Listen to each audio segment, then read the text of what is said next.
Sveiki visi, čia Marijus ir čia šiandien trečiadienis ir 20 valanda ir tradiciškai mes turime Lengvas pasaulis televiziją. Tai yra tokia laida, tai yra live laida, tai yra ne tiek mano kažkoks tai webinaras teminis, bet labiau, sakykime, klausimų ir atsakymų sesija. Ir kiek šita laida truks, priklauso nuo jūsų. Ir manau, kad šiandien pakalbėsime keletą temų. Tai yra nežinau, kodėl taip gavosi, šią savaitę keletą turėjau webinarų, keletą tokių diskusijų, turėjau mokykloje vieną pamoką apie vyrų moterų anatomijos skirtumus, apie reprodukcinę sistemą ir kažkaip gavosi kalba išėjo apie reprodukcinę sistemą, sakykime, ir pagalvojau, kad visai neprošaliai būtų pakalbėti mes ten daug kalbėjom apie moteris, pakalbėti apie vyrus, tai yra toksai kaip ir dalykas, kaip ir, toksai vidutinio, kaip ten, amžiaus vyro krizė. Ne dėl to, kad aš žinau, kas tai yra, nes aš irgi skaitau save vidutinio amžiaus vyru, man 47 metai su puse, ir ko gero, kad tą krizę kažkaip pavyks įveikti visai neblogai. Pasirodo, kad tam tikri dalykai gyvenime tai padeda. Po to pakalbėsim keletą dalykų, šiek tiek pakalbėsim gal ir apie vaikus. Aš manau, kad mūsų pirmoji tema susijusi antrąją temą. Odos problemą sirodą paliksime kitam kartui, nes aš noriu pirmiausiai padaryti šitą temą mano online mokykloje. Ir tada, jeigu spėsim, mes pakalbėsim apie žarnyną, kurį jau mes žadėjom padaryti ne vieną kartą ir jau kelintą savaitę šitą temą vis lieka, bet aš galvoju, kad galbūt ir spėsim. Šiaip ar taip, tai turbūt jau 9-oji laida, visai mums neblogai sekasi, daug peržiūrų turime. Ir aš galvoju, kad mes turėsime galimybę tų peržiūrų vis dar didinti, todėl kad šiuo metu jūs mane žiūrite net keliuose kanaluose ir manau, kad žiūrovų skaičius bus rekordinis ir aš matau, kaip jūs gražiai sveikinatės ir noriu visiems jau esantiems klausytojams gyvai pasakyti, kad būkit pasiruošę gerą pusę valandos praleisti, jeigu jums patinka tą, ką girdėsit, ir žinoma, diskutuokim. Kadangi Lengvas pasaulis televizija, jinai yra skiriasi nuo visų televizijų dėl to, kad ne tik, kad jums smegenų neplauna blogąja to žodžio prasme, bet mes galim dar ir padiskutuoti. Jūsų visus klausimus aš matau. Ir žinoma, jeigu jie bus į temą, mes juos ir padiskutuosim, o kodėlgi ne. Tam mes čia ir susirinkom. Taigi, apie vidutinio amžiaus vyro krizę galiu tik pasakyti, kad jinai yra tokia. Ir vieniems vyrams jinai yra sunkesnė, vieniems yra lengvesnė, nors vyrų ego toks didžiulis, kad jie tai neigia. Žinote, įdomus dalykai su tais vyrais vyksta. Ir ypatingai, kas liečia vyriškumą, kas liečia lovos reikalus. Na, kitaip tariant, vadinkim taip, ne lovos reikalus, bet reikalus, kurie yra žemiau juostos. Tai vyrai turi labai daug įvairių fantazijų ir niekas nieko nežino, nes patikrinti neina.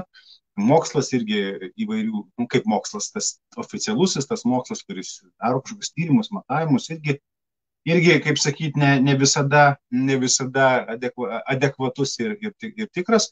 Ir įdomu tai, kad aš, kai ruošiausi sveikos gyvensenos, žmogaus kūno ir mitybos mokyklai, nes aš dar turiu ir kitą, iš tikrųjų teko perskaityti daug straipsnių, daug tokių šaltinių ir pamačiau, kad ir ten visur teigia, kad statistika, jeigu mes kalbam apie vyrą, apie lytinių aktų ilgį, apie varpos dydį, apie pajėgumą ir taip toliau, svyruoja nuo kelių procentų iki beveik 100. Reiškia, nieko nėra aiškaus, priklauso nuo klausėjo, nuo klausimo formos, nuo kaip tas klausimynas padarytas ir panašiai. Taip, kad su ta vyro vidutinė amžiaus krizė yra tas pats, visi mes ją praeinam vyrai, aš manau, kad vyrų čia žiūri nemažai, o moterų irgi žiūri nemažai, reiškia, jūs puikiai žinote. Ir klimaksas vadinamas yra ne tik moterų reikalas, klimaksas tai yra, kai hormonai keičiasi. Ir hormonai keičiasi. Ir aš noriu tik tai pasakyti, žinote, šie vyrai tokie kaip mano kartos vyrai, šiek tiek jaunesni, vyresni jau praėjo, keičiasi jų libido, keičiasi jų truputėlį charakteris, dėja taip. Jie truputėlį subobėja, bet ne visi, kadangi testosteronas lemia vyro visą vyro funkcionavimą. Ir jeigu vyras sportuojantis, jeigu vyras ypatingai turi, na, čia vadinamos tos jėgos pratimai, tai tas pats tinka ir sunkiam fiziniam darbui. Reiškia, raumenys yra stipriai krauti, testosterono daugiau ir vyras tą krizę praeina lengviau. Plus, aišku, yra auklėjimų dalykai ir taip toliau, žmogus, kuris, na, neišsireiškia labai, susitvarko ramiai. Bet noriu pasakyti sekantį visai dalyką, kuris, tarp kitko, būt gali netikėtas visiškai. Primenu, kad klausimus rašykit, diskutuokim ir reaguokit. Matau, kad jūs labai gražiai sveikinatės ir ačiū jums labai. Noriu pasakyti, kad jaunesni vyrai, tie, kurie yra mūsų realiai vaikai, tai yra 20-30 metų jaunuoliai, gal ir jaunesni, aš galvoju teoriškai, kad jie neturės vidutinio amžiaus vyro krizės. Todėl, kad norint turėti tokią vidutinio amžiaus vyro krizę, reikia visų pirma būti vyru. Tiesa? Ir va dabar noriu truputėlį pakalbėti apie jaunus žmonės. Ir jaunus žmonės ne tai, kad jie, žinote, mėgsta moralizuoti vyresnės kartos, kad jie tai tokie, o mes tai tokie. Bet mūsų laikais tai buvo šitaip, o dabar taip, aš specialiai kalbu įvardžiais tokiais, kad, na, ne įvardžiais prie veiksmės, kad nepasakyti konkrečių dalykų. Jo, nu, mes ten žąsis galim, o jūs šitą. Mes ten taip, o jūs va taip. Mes ten eidom mokyklą kilometrais, o dabar taip. Žinote, anais laikais buvo vienos problemos, dabar yra kitos problemos ir čia normalu. Mes gyvenam taip, kaip mūsų tėvai ir seneliai neįsivaizdavo, kokių problemų mes turim. Mes neįsivaizduojam, kokių problemų turi, čia šitą lygtinį reikėtų dėti, bet mes turime kitą pusę, tai yra mityba ir organizmas, ir kūnas, ir hormonai. O čia yra problema didesnė, todėl kad šitie jaunuoliai, kurie dabar bręsta, jie, aš nekalbu apie visus konkrečiai, neišvardinsiu vardais pavardėmis ir tų skaičių nepasakysim, bet aš kalbu apie bendrąjį vidurkį, pažiūrėjus iš pirmo žvilgsnio ir žinant sveikatos statistinius rodiklius, tai šitie vyryje, kuri dabar bręsta, jie yra nebe tokie vyrai ir tai atsispindi vaisingume, reiškia, jų hormoninis balansas totaliai išmuštas ir kas 7 pora, viena iš 7 porų yra nevaisinga ir dažniausiai tai yra ne tik moters kaltė, nors vėlgi vyrai visi pirštais rodo į moterį, antrąją puselę savo, bet iš tikrųjų didelis ego neleidžia jiems suprasti, kad tai yra jų problema. Ir vyrai linkia kaltinti labai daug ką, bet pamiršta save. Ir iš tikrųjų, jeigu jau paprasčiausia banali situacija, kad vyrai tampa vis mažiau vaisingi, spermatozoidai nebe tokie aktyvūs, spermos kokybė yra prastesnė. Ir klausimas, kodėl, mokslininkai analizuoja, kodėl, grįžta visi vėlgi sueina į tai, kad mityba, nieko čia kitaip nepakeisi, labai daug chemijos, labai daug plastiko naudojam buitį. Ir šitie žmonės, kurie auga jauni, jie ir be fizinio krūvio gyvena, jų visiškai kitoks tai fizinis aktyvumas. Ir va šitoje vietoje taip, mes galim lygintis mūsų karta, šitą, nežinau, X ar kokia ten ta karta, Y dabar su šitais jaunuolės gali tikrai lygintis ir mano kartos vyrai, sakykime, kaip sakiau, 40-50 metų, jie tikrai praeis tą krizę ir manau, kad atsakiau į pirmą klausimą jau, turbūt, kad atsakiau, nematau žmogaus, kuris paklausė, nuo kokio amžiaus prasideda ta krizė vyrams vidutinio amžiaus, tai nuo 45-50, truputį vėliau negu moterims, nuo 55 iki 60 vėlgi išraiška labai įvairiai. Bet vis tiek, jeigu gerai žmogų pažįsti, jeigu gerai vyrą pažįsti savo, aš tikiu, kad tai moteris paklausė, gal vyras, nežinau, nematau. Tai jeigu gerai pažįsta, ir draugai pažįsta, ir giminės, ir artimiai, labai gerai mato. Iš tikrųjų matosi, kada žmogus atsiranda toksai zyziantis truputėlį, nihilizmas prasideda, toksai visokie neįgalumai prasideda, neįgalumai kita to žodžio prasme, netiesioginė, bet tai jam vairuoti negerai, tai jam kažkas negerai, tai, žinot, moterys jos patiria labiau somatinius tokius dalykus, jums ten karščio bangos, jūs labai aiškiai jaučia, kitos irgi nelabai, bet kai kurios aiškiai jaučia. Tai nuo ko tai priklauso, vėlgi tai priklauso nuo daugelių dalykų. Bet mityba tai labai svarbu, pasirodo labai svarbu būtent augalinės kilmės produktai, visokios žolės ir taip toliau. Na, o jaunimas, kuris dabar yra jaunimas, kuriam dabar niekas nerūpi, dabar jie juokiasi iš mūsų, kaip ten sako, juoksis tas, kas juoksis paskutinis, jie greičiausiai nepatirs tokių klimakterinių periodų, kalbant tiek apie vyrus, tiek apie moteris. Nes moteris nebe tiek moteris, vyrai nebe tiek vyrai. Suprantat, reiškia, jau ir tokių bangų neturės. Jau jaunimas, jauni žmonės, jauni vyrukai auga su mažesniu testosterono lygiu, jų hormonų tie visi balansai visai kitokie. Suprantat, aš kartais žiūriu į tais jaunus žmonės, tenka konsultuoti daug žmonių.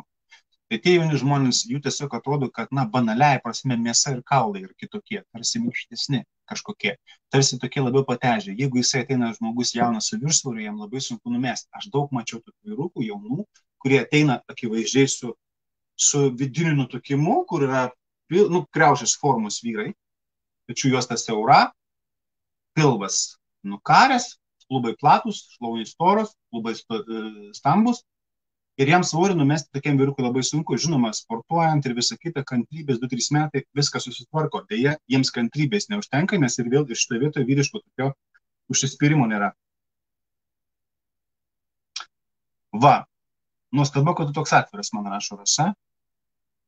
Aš nesu atviras, aš esu objektyvus, vadinkim taip. Ir ne apie save kalbu, aš nebūtinai apie save kalbu, gerai, nepriimkite dabar taip. Aš tiesiog kalbu bendrai prasme. Tenka daug konsultuoti žmonių, vyrų, moterų, teko daug studijuoti, teko daug mokintis, tenka daug skaityti, tenka daug bendrauti. Dėl to tas bendrasis problemas aš dabar tarsi suvidurkinu ir apie tai dabar kalbu su jumis. Aš noriu atkreipti dėmesį ne į tai, kaip tvarkyti su vidutinio amžiaus vyro krize ir jį ten bausti ar girti. Ne apie tai kalbu, kaip moteriai tvarkyti su vidutinio amžiaus moters krize, su klimaksu.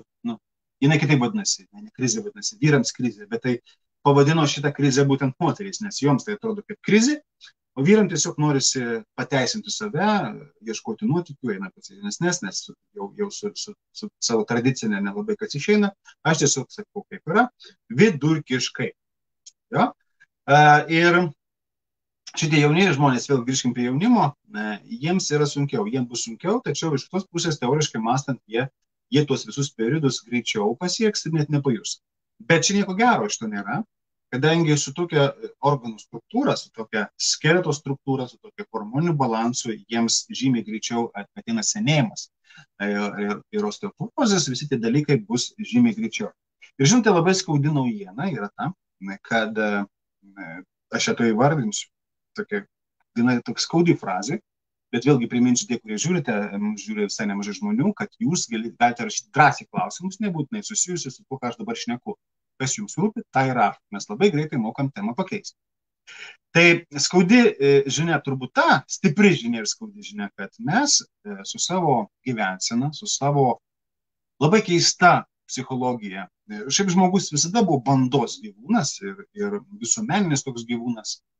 Ir tai yra gerai ar blogai, čia ne apie tai dabar.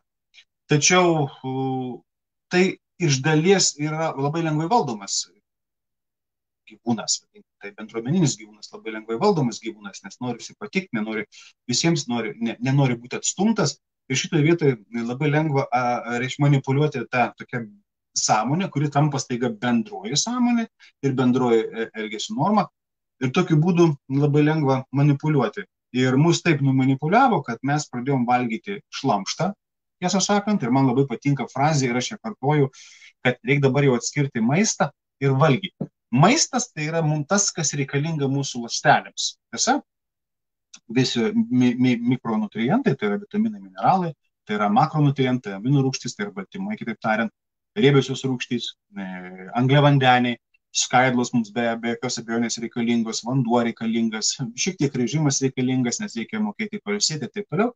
Tie dalykai yra subalansuota mityba, bet už mus priiminėjo sprendimus taip ir tokius, kad mes dabar valgom nebe maistą, o valgom valgį. Valgis tai yra tas daiktas, toks kažkoks substratas, vadinkim taip, kurį mes galvojam, kad tai yra skanu, nes mes esame pratę, tai yra visiškai įpročio reikalas.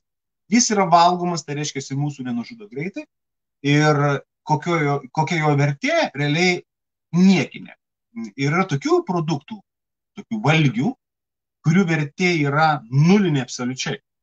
Maistinė vertė yra nulinė. Ir čia nieko nepadarysi. Bet jie yra labai plačiai reklamuojami, jie yra gyvenimo stiliaus detalė pasidarė, tam tikri gėrimai, tam tikri užkandžiai, vadinkim, kas yra visai neužkandžiai. Žmogus juos šlamščia, ten yra maistinės medžiagos, kurios atjungia sotumo jausmą, tos, kurios išjungia skonio receptorius ir atrodo, kad skanu tik tai. Jo? Ir tokiu būdu žmogus kemša į save valgį, tai yra produktus kažkokius, tai substratus ir medžiagas, kurios tarsi sotumo šiek tiek suteikia, nes skrandį pripildo.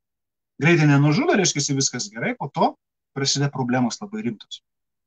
Ir turint omeny, kad mamos perduoda savo kūdikiams, pasirodo labai daug dalykų. Ir net ir mitybos tuos pagrindus jau perduoda iščiose ir tos mechanizmus, kai kuriuos medžiagų pikirios jau ankstyvose vaisiaus vystymosi stadijose, kai vaisius gimsta, pasirodo labai įdomus dalykai vyksta. Pavyzdžiui, pavyzdys labai paprastas, antras pasaulinis, bado metai, ir tie kūdikiai gimė, po to gavo to maisto, jie buvo viskas tvarkoje, sveiki ir taip toliau, jie vystėsi labai gražiai, bet sulaukė 50 metų, staiga išaugo mirčių skaičius nuo širdies, kraujagyslių, kitų organų ligų. Ir mokslininkai nerado kito ryšio, kaip tik tai būtent tai, kad medžiagų apykaita buvo tokia užkoduota, kad organizmas prisiminė badą ir kažkokiu tai būdu taip viskas vyko, kad dėja per 50 metų susidėvėjo. Tai štai apie ką mes kalbam. Ir mes esam ta karta, kuri nuo vaikystės dabar jau, beveik nuo vaikystės, ypač žmonės iki 40 metų, 45, tai nuo vaikystės praktiškai valgė tą vadinamą valgį. Užaugo, kokie užaugo, pagimdė vaikus, vis dar pagimdė, nes aš manau, kad pagal tai, kas tendencijos yra, tai gimstamumas ir toliau labai mažės, ypatingai išsivysčiusiuose šalyse, kokie skaitome ir mes save. Netgi dirbtinis apvaisinimas yra ne visagalis, jeigu atvirai. Tai tie vaikai, kurie gimsta, bus dar prastesnės kokybės, tokia banaliaja prasme. Tai va, mes esam ta karta, kuri atėjome prie bedugnės. Reiškia, prie bedugnės priėjom ir mes ruošiamės to šokti. Visa bėda, kad mes atsivedėm vaikus ir visų tempų juos irgi nustumėm. Va, kur yra bėda. Mūsų vaikai ir mūsų karta bus pirmoji per visą žmonijos evoliuciją, kuri labai šauniai tėvai laidos vaikus. Ir vaikai mirs dėl mitybos problemų.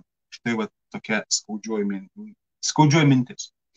Ir čia visai rimtai, daug mokslininkų apie tai kalba, daug mokslininkų apie tai nekalba. Nekalba dėl to, kad valgis, kuris yra gaminamas didžiuliais kiekiais, masiškais kiekiais, jis yra pigus pagaminti, brangus parduoti. Didžiuliai pelnai. Tai jūs suprantate, kad tam tikra pramonės šakos, jos švelniai tariant, truputėlis interesuotos tuo, kas yra. Nes tas, kas yra, irgi ne šiaip savo visa. Man tokia sekanti mintis norisi su jumis aptarti, tarp kitko, matau, kad sveikinais klausimų kol kas nėra, labai gerai, mes apžvelgsim klausimus po to. Sekanti mintis, kurios aš noriu pasakyti, tai yra, tenka susidurti apie tai, kad sveiki produktai, sveika mityba yra brangu. Visai neseniai aš tokį straipsnelį parašiau ir video esu padaręs, jeigu kas mane stebi, kiekvieną vakarą, tai darau iš šiuose profilį ir grupiai video, tokius trumpus live, absoliučiai įvairiom temom. Jau to bus metai laiko, reiškia kiekvieną vakarą. Galima rasti mano puslapyje.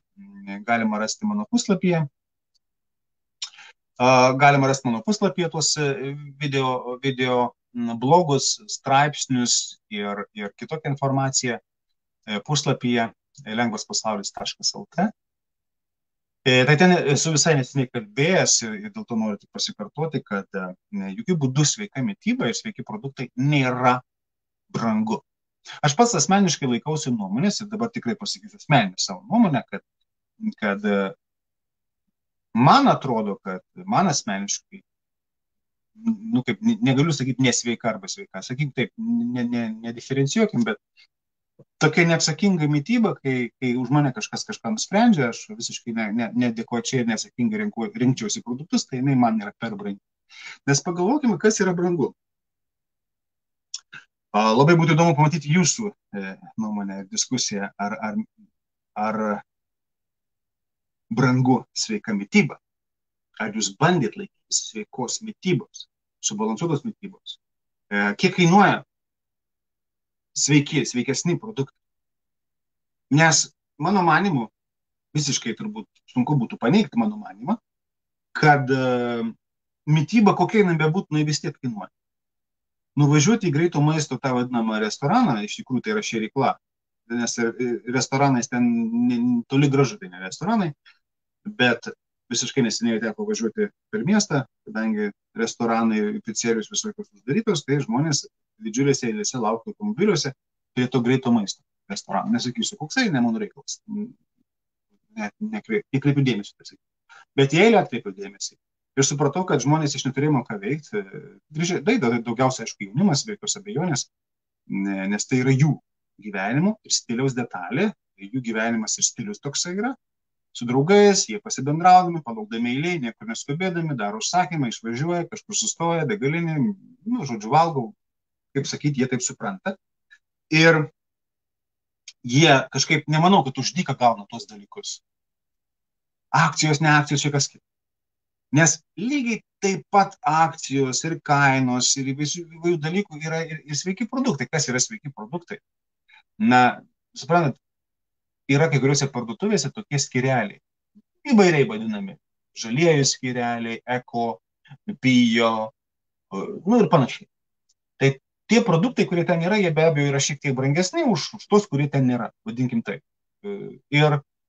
Bet tai nereiškia, kad jie, tai reiškia, kad jie užauginti kažkaip truputį ypatingai ir žmonės, ūkininkai nori truputėlį daugiau užsidirbti, viskas tas yra ok. Bet jeigu mes jų nenorime rinktis, jie mums šiek tiek per brangus arba ten per mažas pasirinkimas, mes puikiausiai apsisukę tiesiog ant kulnų galime čia pat rasti daržovės ir tas, kurios nėra eko bio žalioji ten zonoje kažkokioje. Ir jos tikrai nėra brangios, jos tikrai nėra brangesnės už čipsus, jos tikrai nėra brangesnės už įvairius gėrimus saldžius, jos tikrai nėra brangesnės už alkoholinius gėrimus ir kruopos tikrai yra vienas pigiausių opcijų. Retkarčiais susipirkti vištienos gabalėlį tikrai nėra brangiau negu kasdien pirkti mėsą, nors kasdien mėsa ir yra būtent nesveika mityba, o retkarčiais mėsa yra ok. Taip kad, suprantat, suma sumarum, kai suskaičiuoji, tai tikrai nėra brangiau. Sveikai maitintis yra tikrai nebrangiau, o yra netgi žymiai pigiau.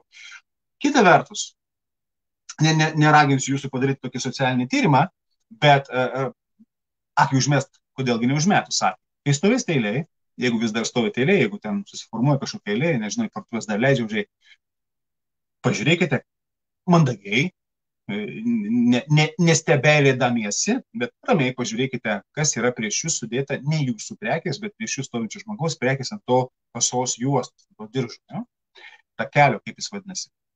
Tai, kai aš užmetu akį, tai pusė, bent jau pusė, tai vidutiniškai pusė produktų yra ne maisto produktai, mano akimis žiūrint. Tai jeigu jūs išmetus, tai reiškia pusė pinigų atlieka. O tas, kas lieka, nieko nereikia papildyti, realiai žmogus gali puikiausiai maitintis. Na, dar galbūt už vieną kitą eurą pridėjus kažkokiu tai kruopų, dar kažkokiu tai daržovę vieną kitą pridėjus. Ir viskas. Labai normaliai viskas gaunasi. Va, tai kai žmogus sako, man per brangu subalansuota arba sveika mityba, reiškia žmogus, pirmiausia, jis niekada neskaičiavo, kiek išleidžia maistui. Antra, jis absoliučiai nesupranta, kas yra brangu, kas yra pigu, nes jis to nevertina. Ir trečia, jis nemoka vertinti ilgalaikės perspektyvos. Suprantat, kaip yra su ta mityba?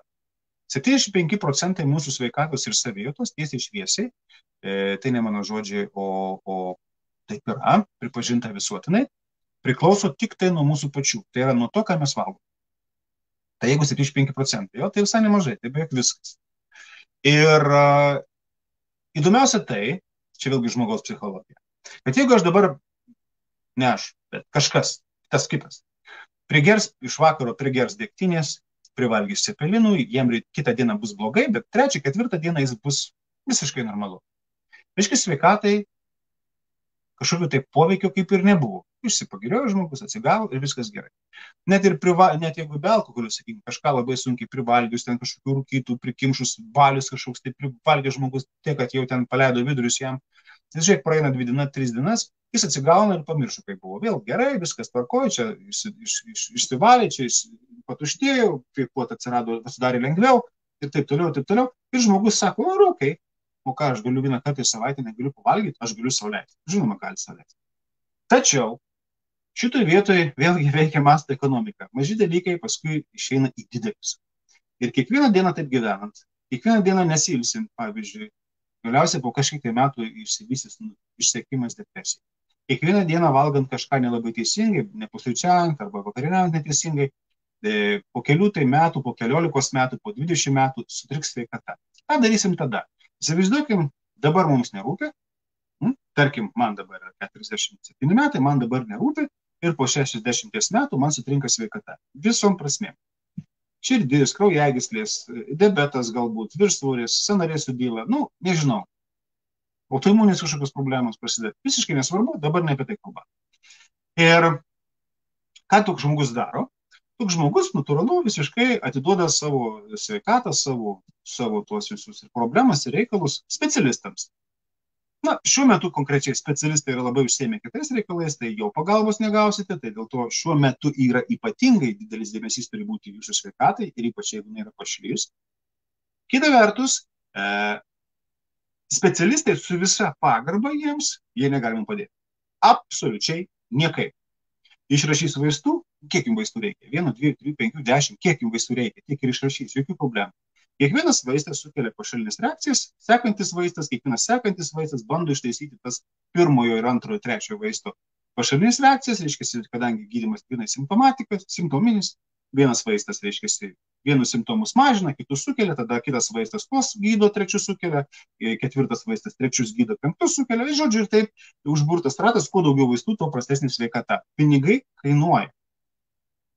Ir va šitoje vietoje prasidės brangu. Va šitoje vietoje prasidės brangu. Suprantat?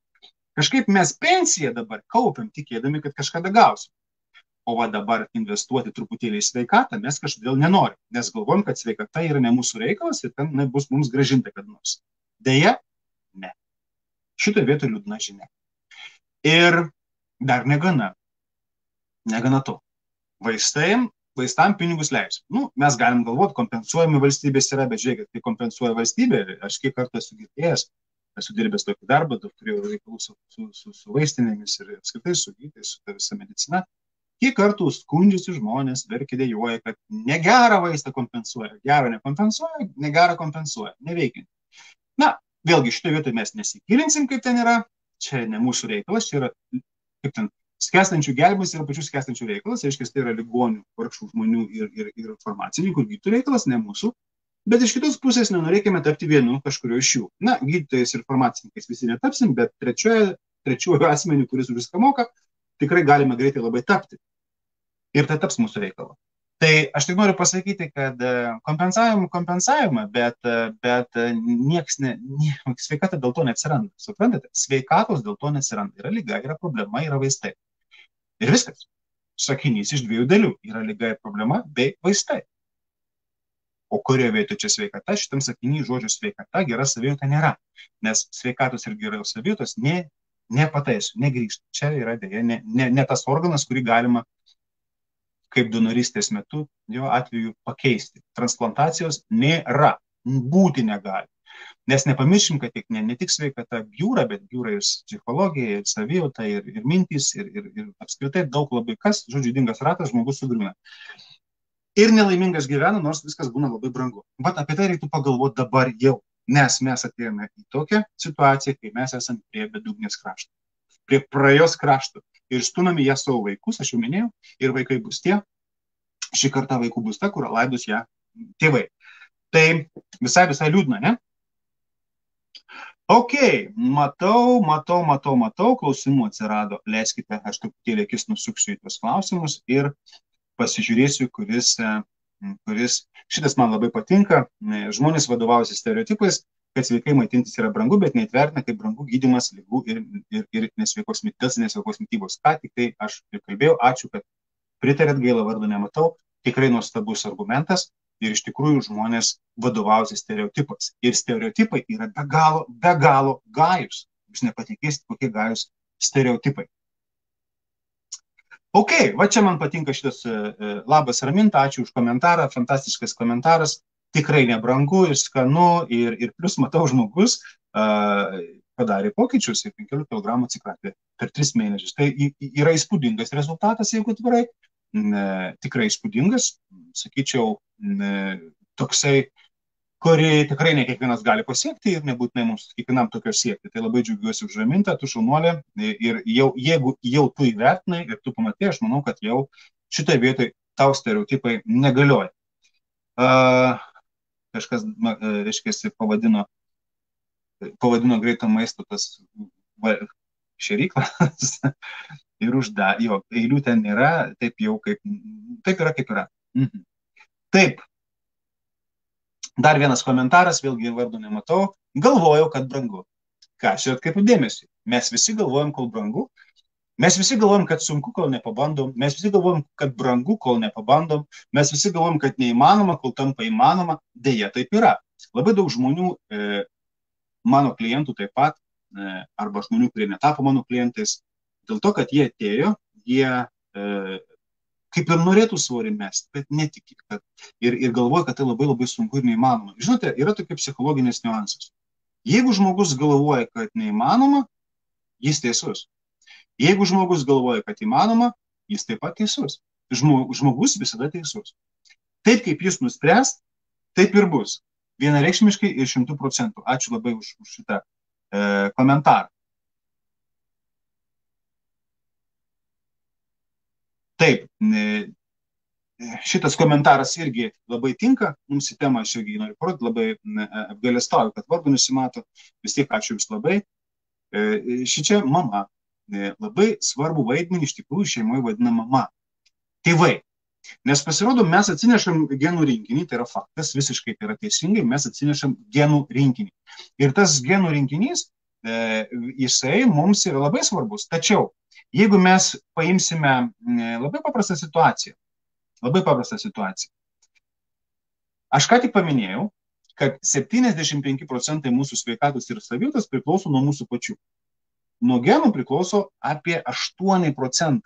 Tai yra, žinoma, tos lygos, kur ateina jau su genetika ir nieko čia nepadarysi, bet su jomis galima puikiausiai gyventi. Labai retais atvejais, kada nesuderinama su gyvybė. Šiaip, nepatogu, nesklandumai visokiausi, bet gyventi galime. Tai reikia pasakyti, kad mes ne genus atsinešam nutukimo arba prastos sveikatos, bet būtent atsinešame jau nuo pat pirmųjų dienų būtent maitinimosi įgūdžius. Mes paveldime maitinimosi įgūdžius ir man labai patinka šitas argumentas ir ačiū Jums, kad būtent mamos ir tėčiai rodo pavyzdį ir rodo, mokina vaikus. Vaikaigi stebi, vaikaigi mokosi mus stebėdami. Ir būtent tėvai formuoja vaikų įpročius visam gyvenimui. Absoliučiai taip. Ir vandens gėrimo įpročius, ir valgymo įpročius, ir pusryčiavimo įpročius, ir santykių su alkoholiais, taip pat iš ten ateina iš tėvų. Jeigu tėvai sėdi apkvaitę ir kilnoja taurelę ir vaikams sako, niekada nedarykite to, arba rūko ir sako, tai yra labai blogai, tai visiškas vaikui kognityvinis disonansas. Jis būtinai norės įsitikinti, ar tie kvaili tėvai iš tikrųjų teisūs. Ir pabandys viską, ką jie darė, ir dar geriau. Taip, kad atsargiai šitais dalykais būkime tikrai pavyzdys savo jaunimai. Ok? Taigi, kiti dar klausimai bus, matau, dauguma valgo. Va, čia geras argumentas, irgi vėl vardų man nerodo. Tarpiko, kas antrą jūsų vardą matau. Dauguma valgo ne dėl to, kad gyventų, o gyventų dėl to, kad valgytų. Čia yra, man atrodo, vienas iš mūsų Lietuvos filosofų, tokių patriarchų, vadinkim, mintis, neatsimenu pavardės, bet taip, tai yra ir faktas. Ir čia galima būtų pagalvoti, kodėl taip yra, todėl, kad turbūt, kad mes patirime labai daug stresų. Ir, žinote, mums vis tiek yra malonumas valgyti. Čia yra iš senų laikų, iš anų laikų, kai mes dar buvome pirmykščiai, tarkim, žmonės, vėlgi mes galim ginčytis, iš kur žmogus atsirado, bet laikykime tos versijos, kad mūsų genai yra milijonų metų. Ir genai jie nelabai pasikeitė. iš tikrųjų genai nelabai pasikeitė, tai žmogaus gyvenimo būdas per pastaruosius labai nedaug laiko žmogaus evoliucijoje, sekundėmis reiktų matuoti, jeigu skirti, pavyzdžiui, visą žmogaus evoliuciją metus, paimti metai laiko, jo, tai pusę metų nieko nevyko, paskui viskas, kas vyksta dabar, šitas šimtmetis, tai yra paskutinius kelios minutės, kelios sekundės. Tai va, įsivaizduokime, mūsų genai formavosi šitiek laiko, o mes dabar savo mitybą ir gyvenimą pakeitėm per sekundės, lyginant mūsų evoliuciją visą. Tai žinoma, kad jie nepasikeitė. Ir pasirodo, kad mūsų genai vis dėlto jie yra tokie, kad mums valgyti yra malonumas. Ir nieko nepadarysi. Ir įdomiausia, kad mums malonumas valgyti yra saldų maistą. Nu, įsivaizduokite situaciją. Eina žmogelis, tas pirmykštis, jo medžiotojas rinkėjas, eina ir randa kažkokį augalą. Augalas gražus, augalas fainas, jų nebuvo daug, sodų tokių kaip dabar nebuvo. Tiesiog eina ir randa augalą. Tas augalas aplipęs kažkokiais tai vaisiais.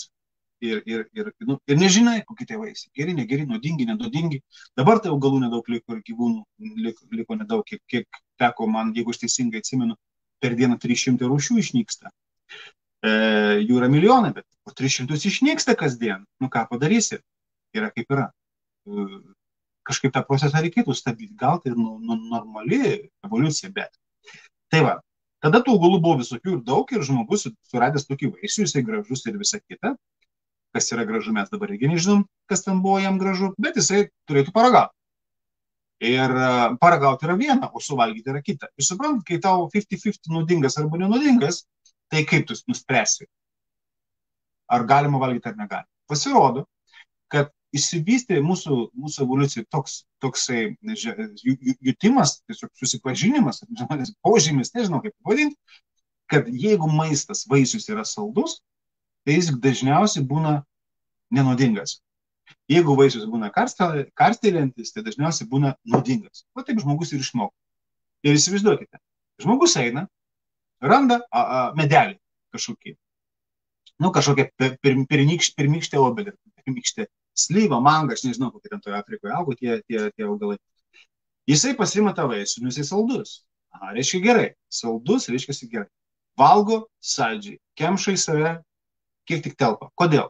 Todėl, kad jeigu jisai, kad ir su kokia gera atmintim, o atmintis jų buvo gera, nes neandertaliečių IQ bene aukštesnis turėtų būti, arba bent taip mokslininkai teigia, negu dabartinio žmogaus, nes jisai pažindavo tūkstančius augalų, orientavosi labai gerai miške, pažindavo tūkstančius gyvūnų, vis labai gerai lokalizavo, orientavosi ir jokių problemų nebuvo. Dabar žmogelį nuveškite į miškelį vidutinio dydžio, jisai numirs per 2 dienas. Dėl įvairių priežasčių. Tai va, tai neandertalietis jisai galėtų atsiminti, kur tas augalas yra, bet supraskim, kad jis grįžęs sekančią dieną nieko neras. Labai paprasta. Sandėliuoti nėra kaip, traktorių nėra, mašinos nėra, dėžės nėra parsinešti, tai arba tu suvalgai kardai, arba tu sekančią dieną neberasi. Kodėl? Todėl, kad beždžionėlės ir kiti gyvūnai, didesni, gudresni, greitesni už žmogų, jie irgi mėgsta tą patį saldų vaisių. Va kaip buvo, dėl to mums saldu tai yra gerai, saldu tai yra saugu. Ir kai maisto yra ir saugu, tai reiškia privalgiau ir užmigau, nes nežinia, kada maisto gausi. Štai kaip veikia mūsų genai ir jie veikia lygiai dabar taip pat, bet mums dėl mūsų gyvenimo būdų tai tapo mums pragaištingas mūsų paveldėjimas. Nes šitas paveldėjimas. Nes taip, kas saldu, mums yra gerai. Mes be galo mėgstam saldžiai. Ir mes nuolatiniam strese, kadangi gyvenam, mums nuolat nori save raminti. Ir štai va šitas emocinis valgymas, jo valgau, kad gyvenu, kad valgyčiau, o nevalgau, kad gyvenčiau, dabar taip yra, tai yra labai stipru ir gaju. Ir žmonės tiesiog iš to maisto susiformavo ištisą kultūrą. Save guodžia, save sveikina, liūdį valgo, džiaugiasi valgo, švenčia valgo, nešvenčia valgo, visą laiką valgo. Ir televizorius mus išmokino dar ir nejudėti. Ir kadangi televizorius mums duoda nuolat priminimą valgyk, aš taip pat dabar paminėjau, nežinau, kiek kartų valgyk paminėjau, bet aš tikiuosi, kad jūs pasiėmė telefoną, nenuėjote į virtuvę. O jeigu nuėjote, tai ką padarysi? Čia jau mano kaltė, aš jūs priverčiau, nes aš jums pastoviai kalbu apie maistą. Jo, bet aš jums rodau ir vandenį, tiesiog gerkit vandenį. Ir ta kultūra tokia susiformavo todėl, kad mums televizorius duoda, mums stresai, mums malonu, plus į maistą pradėjo dėti tiek daug cukraus mums pataikaujant. Net ir į dešras, patikėkite, deda kukurūzų sirupą, kad jos būtų skanesnės. Plus tai yra geras konservantas, kuris didina dar ir svorį produkto. Taip, kad dešra nedžiūsta, jinai skani, jinai kvapni, jinai skonis mums tinka, nes mes esame pripratę prie saldumo ir nebegalim sustoti. Štai kur problema yra. Taip, kad mums reikia suprasti, kas yra mityba, kaip veikia mūsų organai ir ląstelės. Ir iš tikrųjų aš noriu priminti, kad yra pas mane ir tokia mokykla viena mokykla. Ir jūs dabar matote bėgančią eilutę ekrane. Ką domina, tai yra žmogaus kūno. Pabrėžiu, žmogaus kūno ir mitybos. Du pirmi žodžiai yra labai svarbus. Žmogaus kūno. Kad suprasti, kaip veikia kūnas, kaip veikia organų sistemos, kaip veikia organai, kokia jų funkcija, kur jie yra, kas yra norma, kas yra nenorma. Ir tuos dalykus mes iš tikrųjų kalbam su žmonėmis, kurie užsirašė tą mokyklą, įsigiję bilietą. Bilietas nėra brangus, 29 eurai, bet už tą, ką gaunam, aš manau, kad tie žmonės, kurie čia prisijungia, aš sakau, ne visų vardus matau, jeigu jūs esate prisijungę prie tos mokyklos, brūkštelkit arba paneikit mano žodžius. Patvirtinkit arba paneikit. Tai va, žmonės ten girdi ir aš manau, kad tai labai svarbu sužinoti apie save ir tada kažkaip kitaip pradedi mąstyti ir matyti gyvenimą. Truputėlį kažkaip pradedi kitaip modeliuoti savo elgesį, stresą pradedi kitaip valdyti. Jeigu valgai, iš tikrųjų lengviau pasirinkti tada sveikus produktus. Aš nesakau, kad reikia nevalgyti. Ir čia vėlgi nukreipimas didžiulis. Žmogus kažkodėl tai labai nukreipimus eina. Nu be galo. Arba į vieną pusę nesigavo niekas, tada atgal lygiai tiek pat priešingai. Ir vėl niekas nesigavo. Ir visą gyvenimą zigzagas. Bet kiekvienas zigzagas tai yra kažkam pelnas. Jo, kažkam pelnas. Ne mums. Tikrai ne mums. Mums yra nuostoliai. Vienas zigzagas. O raumenų masė krito, riebalų masė grįžo. Raumenų masė krito, riebalų masė grįžo. Jo, širdies kraujagyslių sistema nukentėjo, širdies kraujagyslių sistema neatsistatė. Nervų sistema nukentėjo, nervų sistema neatsistatė. Ir kaip aš minėjau, mūsų karta nebepasieks tokių problemų kaip mes.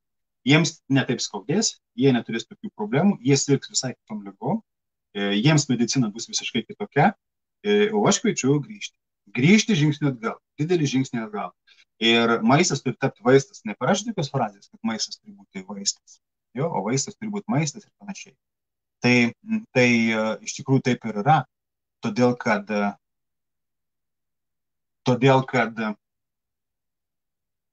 augalinis pasaulis mums yra labai svarbus. Aš jau šiandien minėjau frazę visai neseniai, kad žmogus buvo medžiotojas ir rinkėjas. Medžiotojas reiškia, ėjau ir šaudžiau, gaudžiau, mėčiau akmenimis, užmušinėjau gyvūnus. Žuvį turbūt buvo sunkiau pagauti, bet pasirodo žmogus mokėjo pirmykštis ir suprato, kaip užsitvenkti upelius ir tų žuvų būdavo pasigauna ir visai nemažų ten tų vandens gyvių pasigauna. Įdomus dalykai. Žmogus buvo ant tiek gudruolis, kad dramblius labai sėkmingai užmušinėdavo akmenimis. Žmogaus, tarp kitko, įdomus dalykas. Žmogaus petis, sąnarys ir visa peties juosta, kai mes atsistojame, kai mes atsistojom daugmaž tiesiai, kai rankos atsilaisvino, peties sąnarys susiformavo, kad mes galim viršutinės galūnės, grubiai šnekant, judinti visomis kryptimis. Ir įdomiausia tai ne tai, kaip mes judinam, bet įdomiausia tai, kad žmogus, be ne vienintelis gyvūnas, kuris gali visų lankų sviesti kažkokį akmenį ir gana toli, ir gana taikliai. Ir jeigu jūs esate bent kiek su sportu susiję, su sporto judesiu, kinezija vadinama jo, tai jūs puikiai suprasite, žinote, kad žmogus meta ne vien tik pečių juostą ir ne vien tik rankomis, žmogus sviedžia kažką visų kūnų. Ir sportininkai, kurie beje stumia rutulį arba meta ietį, jie tai puikiai žino, jie nuo kulno tiesiog meta tą įrankį. Aš esu buvęs rutulio stumėjas, stumiu rutulį. Šiek tiek teko ietį mėtyti, dėl to aš žinau, kaip yra visas kūnas virsta lanku, spiruoklė, kurį sviedžia įrankį. Ir žmogus išmoko, suprato, kad nieko lysti arti ten kokio mamuto, o geriau susirinkus būrelių žmonių, tiesiog akmenukais pamėtyti tą dramblį, tą mamutą ir po kurio tai laiko tas gyvūnas nemažas vis tiek jis nugaiš. Va kaip įdomi gavosi. Tai čia yra gyvūninės kilmės maistas. Bet didžiąją dalį savo laiko pripažinti tai turime visi, ir tie, kurie galvoja, kad žmogus mėsėdis, ir tie, kurie galvoja, kad žmogus tik vegetaras, visi turim pripažinti, kad žmogaus genai tai žmogaus virškinimo sistema ir dantis, iš tikrųjų tai yra visaėdžio, netgi ne visaėdžio, bet maitėdžio gyvūno. Ja? Mūsų dantis nėra plėšrūnų dantis. Aš nemačiau nei vieno žmogaus, kuris bėgom pasigautų zuikis, jam perkastų gerklę ir čia pat pasiruoštų paskui kažkokį kepsnį. Tai mes nesam vilkai, mes nesam tipiški plėšrūnai. Taip pat mes nesam tipiški žolėdžiai, kurie, žinote, atrajoja ir taip toliau, jų žarnynas yra didžiulis, jų pilvai dideli, ten gaminasi daug mikroorganizmų, kurie ir yra baltymai tiems gyvūnams. Mes turim gauti baltymus iš išorės. Ir čia prasideda didžioji dilema, tai mums gauti baltymą iš mėsos, kiaušinių ar iš augalų. Mes turim gauti iš visko. Iš visko turim gauti ir noriu pabrėžti, kad žmogus buvo rinkėjas. Taip, šiek tiek medžiotojas ir daug rinkėjas. Ir rinkėjas paskui atrado, kad galima užsiauginti javus, kviečius kažkaip šalia urvo, tada pasikeitė žmogaus elgsena, jis pradėjo juos saugotis, tai žmogus tapo sėslus, nes ne žmogus javus prisijaukino iš tikrųjų, žiūrint grubiai, tai javai prisijaukino žmogų. Nes žmogus, jeigu anksčiau pavalgydavo, reidavo žaisti, miegot, užsimti savo kažkokiais malonumais, reikalais, vienu žodžiu viskom, dėl to išmoko bendrauti, kalba atsirado ir taip toliau. Bet iš šios pusės jo laiką atėmė javai, pasėliai. Reikėjo juos ginti, reikėjo juos laistyti, reikėjo kažkokias piktžoles išrauti. Žodžiu, visas tas laikas suėjo į ten, bet iš kitos pusės mažam sklype žemės užaugino daug kilokalorijų. Ir kilokalorijų užaugino tiek, kad kai kurie gyventojai, kaimelių bendruomenės galėjo būti atleisti nuo medžiojimo ir nuo žemdirbystės, vadinkim, ir jie tapo kareiviais, kažkokiais gynėjais ir panašiai. O gintis reikėjo, nes jau kitos gentys pradėjo norėti tų javų ir tų grūdų, nes jie buvo pradėti sandėliuoti šiek tiek. Na tai va, ir išsivystė tiek, kad mes dabar be karo, be pjautinių, be rasizmo, be šovinizmo, jo baltieji juodieji, be kaukiai su kaukiai, tokie, kairiai dešinėjai, žodžiu, dabar mes nemokam ramiai ir taikiai gyventi, nes, ką padarysi, yra taip, kaip yra. Tai va, tai mes esam visaėdžiai ir mums būtinai reikia augalų. Ir augalų mes negaunam. Nes net ir tam augaliniam maiste, kur mes įsivaizduojam, kad jis yra augalinis maistas, yra tiek perdirbtas, kad jame nėra fitonutrientų, jame nėra to žalio elemento, raudono, mėlyno, kuris yra fitonutrientas, kuris yra fitoelementas, kuris yra eteris, kuris kvepia, duoda spalvą, duoda skonį, jo daržoviai, ir lapui, ir uogai, ir vaisiui. Mes valgom augalinės kilmės maistą, miltus. Labai siauras diapazonas mūsų maisto. Mėsos platus diapazonas, mėsa, o įmant augalus, grūdai. Va, tai mėsa irgi yra labai siauras diapazonas, mėsa yra mėsa, žuvis yra žuvis, kiaušiniai yra kiaušiniai, pienas yra pienas, pieno produktai. 1, 2, 3 ir grūdai. Matot, tiek nedaug. O iš tikrųjų, maisto turėtume valgyti 100 pavadinimų. Maisto produktų turėtume valgyti 100. Ne per dieną, bet bent per mėnesį 100 pavadinimų ir to nėra. Ir štai čia atsiranda problemos, kad mums sutrinka hormonai, mums sutrinka žarnynas, mums sutrinka imunitetas, mums sutrinka branda, mums sutrinka vystymasis. Mes atėjom iki, kaip minėjau, pasakysiu trečią kartą, iki bedugnės, iki prarajos. Ir mūsų jaunimas, kuris dar prasčiau, mūsų jaunimas augalų nepažįsta. Aš jau pats nepažįstu visų augalų valgomų. Bet man dar nedingo, aš tikiuosi, kad mano kartos žmonėms dar nedingo domėjimasis, randa kokį nors ten vaisių keistą, o kas čia noriu paragauti. Teko taip, ne? Žiūri, koks tai vaisius, keistas vaisius, keistos spalvos, neaišku kaip valgomas, 2 eurai, kiek to pabandysiu. Parsineši namo ir nežinai, ką su juo daryti. Paragauji, nepirksi daugiau. O nuvažiavus į užsienį, kažkada atsimenu, važiuodam, tai buvo laikai, kai mes dar važiuodam kažkur. Visi labai turbūt norim, kad tai grįžtų. Kai tu nuvažiuoji ir tada nueini į kur nors turgelį, kokioje Madeiroje arba kokioje saloje Graikijos. Ir ten nueini turgų, ten gali paupti nuo kiekio vaisių ir visokių daržovių, kurių net nepažįsti, ir tada perki visų po vieną, kad paragauti. Paskui visai ten baigėsi tam mūsų žarnynui, nes tos ląsteliena, tie fitonutrientai mūsų bakterijom būna dar nepažįstami, bet visai kartais būna ir neblogai ir taip turėti. Taip, kad kuo daugiau valgysim daržovių, įvairių gyvų daržovių, tuo geriau. Bet kita vertus, suprantam mes, kad mes dirbam daug, intensyviai, mes esame įkinkyti į tam tikrus socialinius įsipareigojimus ir taip toliau, ir mes neturim galimybės net normaliai salotų pavalgyti. Ir šitoje vietoje 21 amžius yra papildai, nereikia juos spjaudyti labai. Suprantat, kad nereiktų paskui iš to šulinių patiems ir gerti. Gerai, matau, kažkas atsiliepimą parašė labai ilgą.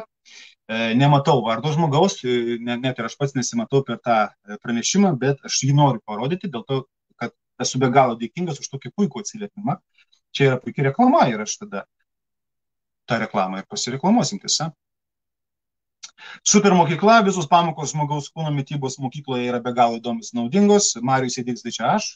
Viską pasakoja paprastai žodžiais, pasirodo moku, aiškiai ir suprantamai, be jokių nutylėtų minčių. Taip, nėra ką nutylėti, aš kalbu tiesiai šviesiai, o medicininis, farmacinis išsilavinimas, daug metų farmacijos srity, daug metų konsultuojant žmonės, dirbant su įvairių tautybių žmonėmis, įvairius darbus, leido man išmokti kalbėti paprastai.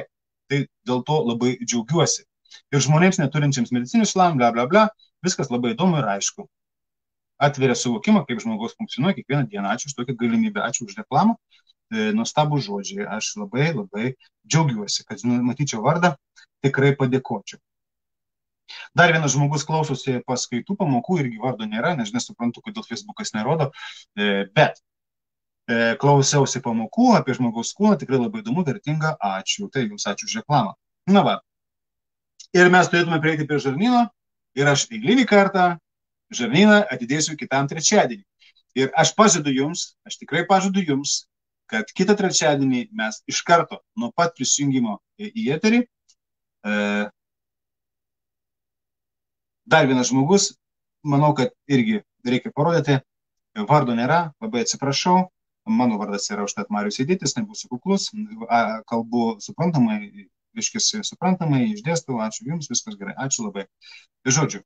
Mokykla yra mokykla, jinai yra online, 12 temų pagal organų sistemas ir jie nusipirkus bilietą, jūs įėjimą į mokyklą, bilietą į mokyklą, kai turite, jūs tas pamokas gaunate visam laikui, kaip norite, tiek klausot, kaip norit, kada norite, tada klausot, nes jos dabar kai kurios dar vyksta gyvai, o po to jos visos yra patalpinamos įrašais, jau yra 7 pamokos, dar bus 5. Tai va. Ir virškinimas, širdis, nervai, skeletas, raumenys, lytinė sistema, oda, medžiagų apykaita, branda, reiškiasi, brendimas nuo vaikystės iki senatvės ir taip toliau, plus bonusinė informacija. Tikrai įdomu. Va, tai apie žarnyną kitą kartą būtinai pakalbėsim ir imsim temas, kadangi dažniausiai klausimai būna helikobakteris, dažnai labai būna klausimai skrandžio rūgštingumas ar ne, dažnai labai būna klausimai apie refliuksą, dažnai labai būna klausimai apie žarnyno užkietėjimą ir viduriavimą. Tokie klausimai būna, man atrodo. Paliudinkit, kad ne, arba kad taip. Ir jeigu jums tinka, tai mes tada truputėlį pafilosofuodami kitą trečiadienį tais klausimais pakalbėsim. O šiandien labai jums ačiū už dėmesį, tikrai matau daug klausytojų buvo, kažkas atsijungė, kažkas prisijungė ir aš manau, kad visiems, kam įdomu, pažiūrėsite įrašą ir parekomenduokit savo bičiuliams ir draugams, o taip pat mano daugiau video galite rasti YouTube kanale, Marijus Sėdėtis, raskite YouTube kanalą, prenumeruokit, paspauskit varpelį, tada jūs nepraleisit nė vienos naujienos, iš karto, kai tik tai yra kažkas, iš karto pasirodo. O jeigu dar domina ir mano straipsniai ir įvairių kita informacija, kur YouTube'e neina patalpinti, tai prenumeruokite Telegram kanalą, ir ten taip pat galima rasti visą informaciją. Aš ten talpinu ir straipsnius ir panašiai. Ir noriu paskutinį žodį pasakyti. Manau, kad kitą kartą pakalbėsim ir apie soją. Pasižymėjau, soja. Soja tai yra pupelė. Ir apie soją yra be galo daug mitų. Štai dėl ko man įdomu bus pakalbėti. Nes įdomu kalbėti ten, kur yra daug miglos. Ir ją vaikyti, išvaikyti ir tos mitus išsklaidyti. Ir aš šiandien pabaigiau prieš pat laidą. Pabaigiau 3 straipsnį iš 3 straipsnių serijos apie soją. Mano puslapyje www.lengvaspasaulis.lt skirsnelyje verta žinoti yra visi 3 straipsniai vienas paskui kitą. Tai yra apie sojos baltymą, kad suprast, kas tai yra, apie soją ir skydliaukį, kad suprast, kaip veikia dažniausiai moteris ir moters organizmą. Ir paskutinis šiandien padarytas yra straipsnis apie soją vyrams. Be galo svarbu. Sužinokit, paskaitykite, 3 straipsniai, netrumpi, neilgi, bet jums tada labai bus aišku. Ir trečiadienį po savaitės susitinkam.